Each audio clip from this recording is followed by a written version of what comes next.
Hi, my name's McKinley, and in this video, I'm going to tell you about my 3 favorite reads of the week and my favorite cover of the week for the week of April 20th, 2022, or as we say on the left coast, 420. Before I tell you my 3 favorite reads of the week and my favorite cover of the week, let me show you the haul. And I'm going to start off with Marvel, DC, Image, and then I'm going to show you the real indies. But before I do any of that, let me show you last week's book this week. The Sandman Universe, Nightmare Country by The Tiny Onion. I don't know anything about Sandman, but I know it's popular, and I think there's a show, maybe, too, on like Netflix or something.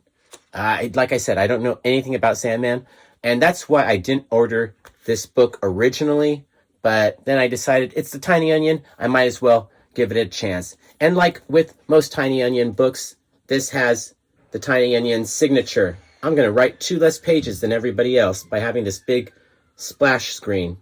This is literally like just writing for TV, if you ask me. And even if you didn't ask me, you still clicked on the video. So tell me your opinion in the comments below. But literally, this is like the first 5 minutes of a TV show. Introduction, and then creepy music. Cue the creepy music, because then we got to have the title screen, which is that. That could have probably gone a lot smoother, but you get the idea. I mean, it feels like he's just writing for TV sometimes with those 2 pages that he's not writing. Is it me, or am I upset that he gives us less content than most other people? Anyway, that's last week's book this week. Now let me show you a trade that I picked up. I guess it's not a trade, it's a hardcover book, but I picked up The Fabulous Furry Freak Brothers, The Idiots Abroad, and Other Follies. It's a hardcover book from Fantagraphics. The list price is only $22.99, so that's a nice price if you ask me for this die-cut cover. And like I said, it's hardcover, has some beautiful pages in it. I've been trying to collect these floppies, but they can get kind of expensive. So I decided to just buy this to kind of, whet my appetite, even though Pete Davidson is in the movie that's coming up. And good God, you have no clue how much I don't like Pete Davidson.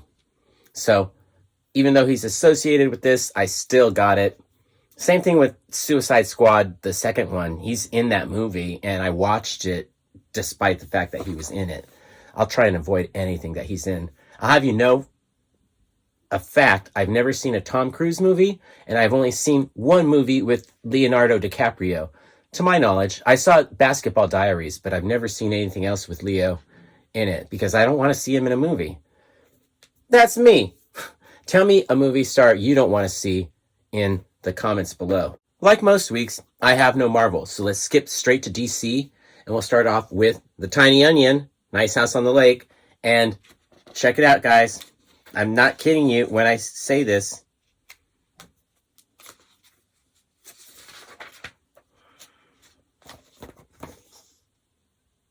Two-page spread. 2 less pages than everybody else. Moving on to the rest of my DC books. The Catwoman.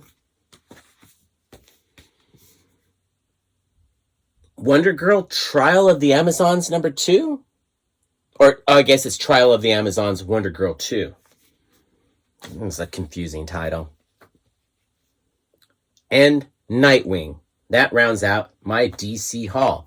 Now let's move on to Image. And I only got 2 Image books this week. Slumber and Girl Scouts Stone Ghost. I think that's the name. I don't know. Now let's move on to the real indies. And we're going to start off with Primos on AWA Upshot and Animal Castle on Ablaze. That is my indie haul. And that's the whole haul for this week. If there was anything I didn't get that you did get, let me know in the comments below. Last week we had the thing, or 2 weeks ago we had the thing with Red Room being out in some parts of the country and not in my part of the country, so I totally missed that. And as you saw, I totally missed Sandman Nightmare Country something or other. I don't know. But that was a last week book. So if there's something that came out this week, let me know. That way I can get it for next week. Now let's talk about my favorite cover of the week. I really did love the Frizz's cover for Catwoman.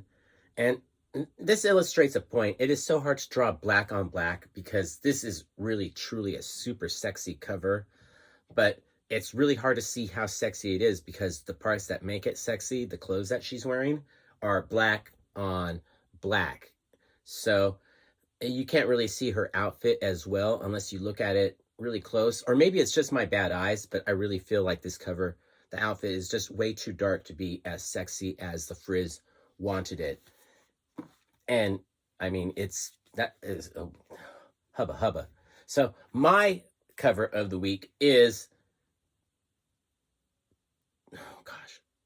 Trial of the Amazons Wonder Girl 2. This cover is by Babs Tarr. As you can see right there, it's got her name written right across, nice in front. And oh my gosh, Yada Flora has never looked so good. Honestly, my complaint about this character is that her coloring is always so wrong. It's too green, too red. This one pretty much nails it. So hats off to Babs Tarr for creating just a beautiful cover, super sexy. I'm Team Yada Flora all the way, and this did not dissuade me from that fact. Tell me what cover you liked the best in the comments below. Now it's time to talk about my 3 favorite reads of the week.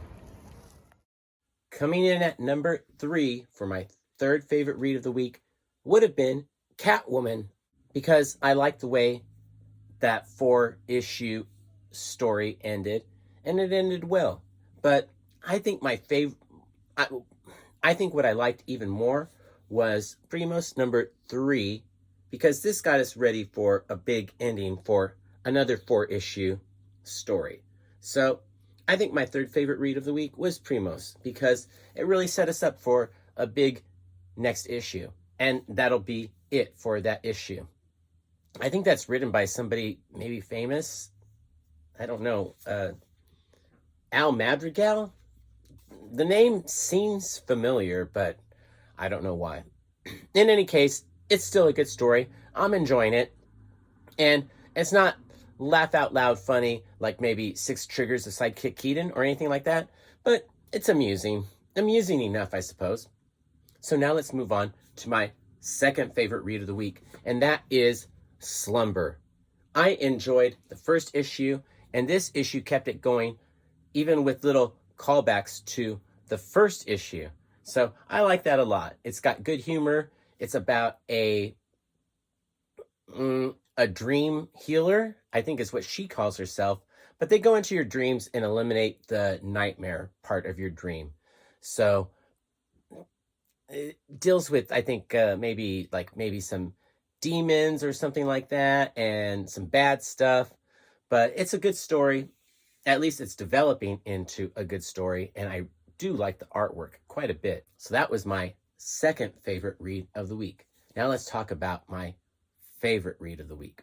If you saw the haul, you might have guessed what my favorite read of the week was. Coming in at number 1 for favorite read of the week was Animal Castle, the final issue in a 5-issue series. This is a retelling of the George Orwell Animal Farm story. I'd like to say it had a good ending, but if you know Animal Farm, you know it doesn't really have a good ending. It's actually kind of sad ending. If you know Animal Farm, it's kind of not too great of an ending, but satisfying, I guess, and just a good read, an enjoyable read. I like the artwork. This is a book that was translated from French into English. So every once in a while, there are probably some words that could have been translated better, and maybe some of the words inside the bubbles could have been fitted better, because I honestly think they just did straight translation without really thinking about too much about the sizes and stuff. But good golly, it was a good read. And there's just something satisfying about the whole arc or issue or everything coming together and ending. I like endings. It's a good thing, especially for comic books, because a lot of them tend to go on way longer than they should. So in any case, Animal Castle was my favorite read of the week. I enjoyed the writing, I enjoyed the artwork, and it's a story that you've already read before, hopefully. It's a story that I've enjoyed for, oh, good golly, I'm not even going to say. It was nice to see it in this form, and nice to know that they're translating it into French and getting this story out, because it is a story that people should be reading. So that was my favorite read of the week. Let me know what you enjoyed the most in the comments below. I really want to thank you for watching. I know you have so many other boxes to click on, so I appreciate that you clicked on this box right here. I'm going to end this the way I end all my videos, by saying peace, love, Bunny, and Bear.